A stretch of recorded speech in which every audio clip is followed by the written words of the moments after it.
आज ईद का त्योहार है और ईद के इस मौके पर दुनिया भर में ऑनलाइन न्यूज इंडिया परिवार के जितने भी सदस्य हैं, जितने भी दर्शक हैं, आप सभी को ईद की ढेरों मुबारकबाद। और आज देवसैनी एकादशी भी है। देवसैनी एकादशी की भी आपको ढेरों बधाइयां। लेकिन आज इस ईद के मौके पर बात करेंगे प्रधानमंत्री नरेंद्र मोदी की, बात करेंगे देश के मुसलमानों की स्थिति की, और बात करेंगे लोकसभा चुनाव में जो 250 दिन बाकी रह गए हैं। क्या उन 250 दिनों के अंदर बीजेपी अपने आप को पलट पाएगी, कायाकल्प कर पाएगी? नरेंद्र मोदी जो सपना देख रहे हैं अपने आप को देश के तीसरी बार प्रधानमंत्री बनने का, क्या वो सपना साकार हो पाएगा? इसकी बात करेंगे। और बात जो है वो ये भी करेंगे कि कैसे जो है वो बीजेपी के अंदर मुसलमानों को लेकर के कैसे जो है वो दूरी दिखती है। और बीजेपी के जो बड़े नेता हैं, आज नरेंद्र मोदी ने तो ईद के ऊपर संदेश दिया ही, उनका ट्वीट है, मैं आपको आगे दिखाऊंगा। लेकिन हैरानी की बात यह होती है कि देश के सबसे बड़े सूबे उत्तर प्रदेश के मुख्यमंत्री ने कोई संदेश नहीं दिया। देवसैनी एकादशी का संदेश है लेकिन ईद का नहीं है। और उससे भी बड़ी हैरानी यह होती है कि शिवराज सिंह चौहान जहां पर चुनाव होने हैं और जहां पर करीब करीब 30% आबादी बताई जाती है मुस्लिमों की, वहां पर शिवराज सिंह चौहान की तरफ से कोई संदेश नहीं है। देवसैनी एकादशी का है, ईद का नहीं है। क्या इस सब के बीच में नरेंद्र मोदी वो 2024 का चुनाव निकाल पाएंगे? और आखिरी में मैं आपको दिखाऊंगा एक नेता जो अभी अभी अपनी राजनीतिक पारी की शुरुआत कर रहा है, चंद्रशेखर आजाद, जिसके ऊपर हमला किया गया।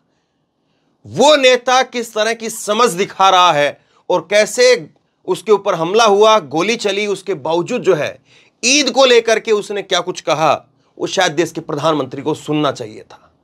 बहुत बड़ी बात मैं कह रहा हूं। कैसे एक एक करके पर दर पर जो है इस पूरी तस्वीर को, बड़ी तस्वीर मैं आपको दिखाना चाह रहा हूं। इस तस्वीर को जो है वो एक एक करके पर दर पर मैं आपको समझाऊंगा। आप अगले 10 से 15 मिनट तक जो जुड़े रहिए और समझने की कोशिश करेंगे कि जो प्रधानमंत्री नरेंद्र मोदी मुस्लिमों को समझाने की कोशिश कर रहे हैं यूनिफॉर्म सिविल कोड के नाम पर, और वो कह रहे हैं कि पहले तुष्टीकरण होता था, अब हम संतुष्टीकरण कर रहे हैं। जो इस बात को कह रहे हैं उनको आज प्रधानमंत्री नरेंद्र मोदी को अपना खुद का ये ट्वीट देखना चाहिए।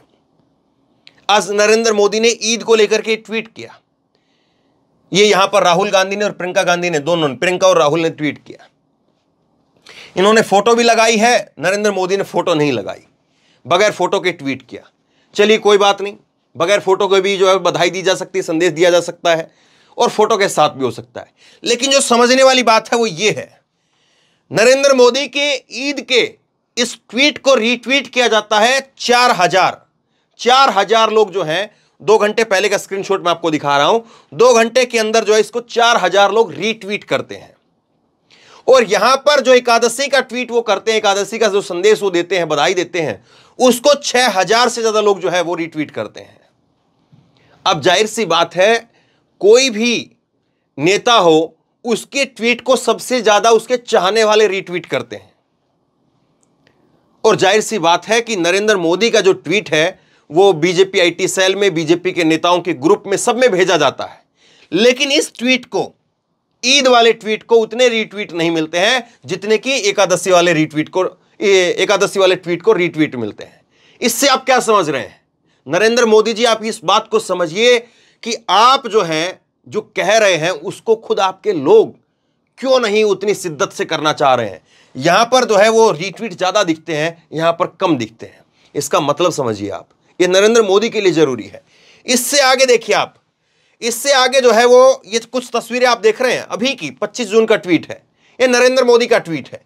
नरेंद्र मोदी जब अभी मिस्र में गए, वहां पर मिस्र में 1000 साल पुरानी मस्जिद है, वो वहां पर गए, और वहां पर जब नरेंद्र मोदी जाते हैं तो वो हिंदी अंग्रेजी में ट्वीट नहीं, बल्कि ये वहां की अरबी है, अरबी शायद है या उर्दू है, उस भाषा में, वहां की भाषा में ट्वीट करते हैं। बहुत अच्छी बात है। लेकिन आज अच्छा नहीं होता कि ईद के इस मौके के ऊपर नरेंद्र मोदी जामा मस्जिद चले जाते, जब आप मिस्र की 1000 साल पुरानी मस्जिद में जा सकते हैं तो आज कितना अच्छा होता कि देश के लोगों को और खास करके मुस्लिमों को और खास करके जो पसमंदा मुसलमान को आप नए वोट के रूप में जोड़ना चाह रहे हैं या देखना चाह रहे हैं, उनके लिए एक बड़ा संदेश होता। आप जिस तरह से मिस्र की उस मस्जिद में जाते हैं, लोगों से मिलते हैं, इन लोगों ने भी जो है यहां पर तिरंगा थामा हुआ है, इनका मजहब भी इस्लाम है, और देश के मुसलमानों ने भी तिरंगा थामा हुआ है, उनका मजहब भी इस्लाम है। वो भी आपको इसी शिद्दत से मिलते और इसी शिद्दत से जो है वो आप दिल्ली की जामा मस्जिद में जाते, तो सोचिए कितना बढ़िया संदेश जाता, कितना अच्छा संदेश जाता, और लोगों के अंदर कितनी भाईचारे की भावना आती, कितना सुखद एक संदेश देश में होता, और 2024 के लिए एक अच्छी मैसेज जाता। लेकिन आप पता नहीं क्यों, देखिए इन बच्चों से जो आप मिल रहे हैं, ऐसे ही जामा मस्जिद में जाकर के बच्चों से मिलते हैं, वहां पर जो है वो बच्चे भी खुश हो जाते। जिस तरह से आप यहां पर बड़ी शिद्दत से फोटो खिंचवा रहे हैं, बड़ी शिद्दत से एक एक बारीकी को लोगों से समझ रहे हैं, किसी दिन जामा मस्जिद में वैसे ही चले जाइए। आज खैर आप ईद के मौके पर नहीं जा पाए, लेकिन किसी दिन वैसे ही चले जाइए। जामा मस्जिद की उन सीढ़ियों के इतिहास के बारे में सुनिए, देखिए, अंदर जाइए, लोगों से मिलिए, इतनी बारीकी से वो भी समझाएंगे, वो भी बताएंगे। जब आप मिस्र की उस मस्जिद में जाकर के मिल सकते हैं तो क्यों नहीं यहां पर मिल सकते हैं। उसके आगे आप देखिए, आपको क्या इस पर नहीं नजर डालनी चाहिए। ये योगी आदित्यनाथ, देश के सबसे बड़े प्रदेश के मुख्यमंत्री योगी आदित्यनाथ का ट्विटर हैंडल है, और इस ट्विटर हैंडल के ऊपर आप देखिए वो देवसैनी एकादशी की बधाई देते हैं। लेकिन ये वीडियो जब मैं रिकॉर्ड कर रहा हूं 11:30 बजे के आसपास, तब तक मैंने नहीं देखा कि इन्होंने अपने ट्विटर हैंडल से कोई ईद की बधाई दी हो। 11:30 बजे के पहले, मैं उसके बाद दी हो तो मालूम नहीं, लेकिन तब तक नहीं दी। और शायद मैं अगर और सर्च करता तो ऐसे ही जो है पिछले साल और उससे पिछले साल और उससे पिछले साल। और ये देखिए, ये बड़ी हैरानगी हुई मुझे। चलिए योगी आदित्यनाथ नहीं कर रहे हैं तो हो सकता है कि उनकी एक अपनी उस तरह की छवि है, वो तो कह भी देते हैं कि मैं ईद मनाता नहीं हूं, तो वो एक अलग विषय हो गया। लेकिन शिवराज सिंह चौहान जिनके यहां पर चुनाव है, उनका ये ट्विटर हैंडल मैं आपको दिखा रहा हूं। 2 घंटे पहले उन्होंने देवसैनी एकादशी की बधाई दी, और आखिरी जो ट्वीट है उनका उससे पहले 15 घंटे का था, जो रोजगार की बात कुछ कर रहे थे, वो पैसा बढ़ाने की बात कर रहे थे, चुनावी एक तरह से जुमला जो है वो देने की कोशिश कर रहे थे। हैरानी की बात ये होती है कि आपके मुख्यमंत्री जो है वो एक ट्वीट तक नहीं कर पाते, आपका जो ट्वीट है उसको रीट्वीट नहीं कर पाते हैं। सोचिए जरा आप। और आप कह रहे हैं कि देश के पसमंदा मुसलमान जो हैं वो वोट करेंगे, वो बीजेपी को वोट करते हैं, या तमाम तरह की बातें जो आप कहते हैं। लेकिन क्या ये अच्छा संदेश है? इतना बड़ा त्यौहार है, आप एक इतना सा दिल नहीं दिखा सकते, आप आगे से किसी को बोल नहीं सकते हैं, कह नहीं सकते हैं, एक ट्वीट तक नहीं कर सकते हैं। जामा मस्जिद की सीढ़ियों पर चढ़ना तो फिर शायद बहुत बड़ी बात हो जाएगी। इसके आगे अगर आप देखेंगे तो ये यहां पर देखिए, ये मैं आपको वीडियो दिखाता हूं, चंद्रशेखर आजाद है, और चंद्रशेखर आजाद के ऊपर जो है वो कल हमला हुआ, गाड़ी पर गोली चली, बताया गया कि कुछ हरियाणा के जो है वो लोग थे, और ना जाने कहां से, किस संस्था से या किस संगठन से जुड़े हुए थे। अभी जो है तहकीकात चल रही है। और उसके बाद में जो है वो हर किसी ने ट्वीट करके कहा कि ये चंद्रशेखर आजाद पर जो हमला हुआ है वो गलत हुआ है, कायराना है, और इसकी जो है निंदा करते हैं, इसके सपोर्ट में खड़े होते हैं चंद्रशेखर आजाद के। चंद्रशेखर आजाद के समर्थक सड़कों पर उतरने लगे, और कल रात को चंद्रशेखर आजाद जो है, ये वीडियो आपको सुनाता हूं मैं, चंद्रशेखर आजाद जो है वो ट्वीट करते, ये यहां पर जो है वो अपनी वीडियो बनवा करके अपने लोगों को एक संदेश देते हैं। क्या कहते हैं? वो कहते हैं कि आज मुझे जो मेरे ऊपर जो हमला हुआ है उसके बाद में मैं ठीक हूं, गोली चली, गोली छू करके निकल गई, और गोली फिर सीट में चली गई। वो अपने 1-2 साथियों के ऊपर भी हमला होने की बात बताते हैं, और उसके बाद में वो अभी इलाज करवा रहे हैं, स्वस्थ है, इस बात को कहते हैं। लेकिन इसके आगे वो एक बात और कह रहे हैं, सुनिए जरा इस बात में। ये चंद्रशेखर आजाद कह रहे हैं कि मैं अपने सभी लोगों से कहता हूं कि सड़कों पर मत उतरना, हमारी जो लड़ाई है वो संवैधानिक लड़ाई है, हम उसी तरीके से उसको लड़ेंगे, हम गोली से नहीं लड़ने वाले हैं।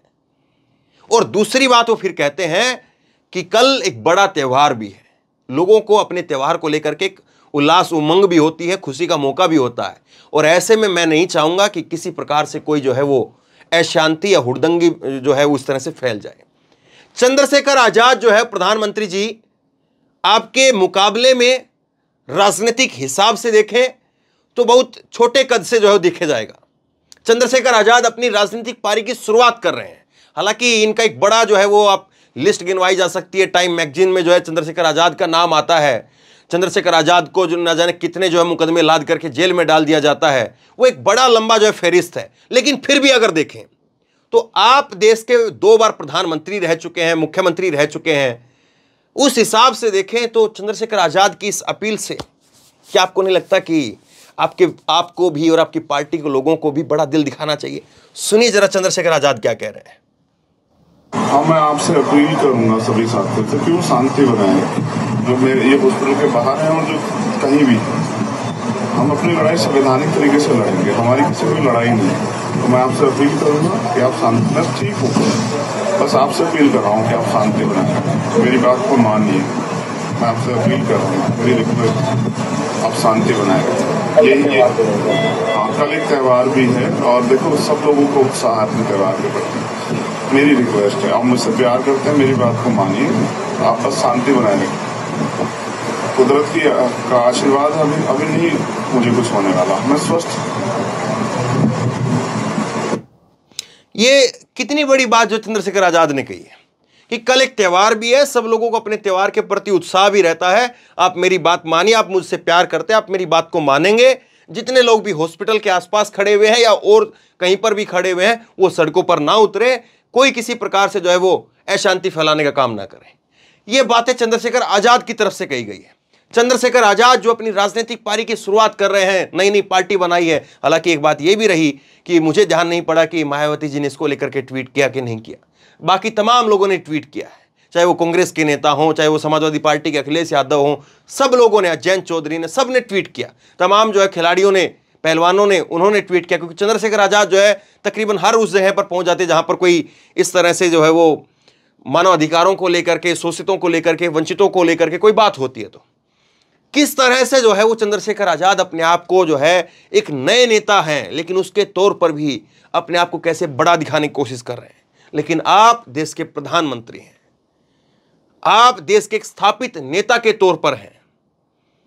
देश के प्रधानमंत्री से, आज नरेंद्र मोदी से देश बहुत कुछ उम्मीद रखता है, क्योंकि आज प्रधानमंत्री आप हैं और इसलिए उम्मीद आपसे ही होनी चाहिए।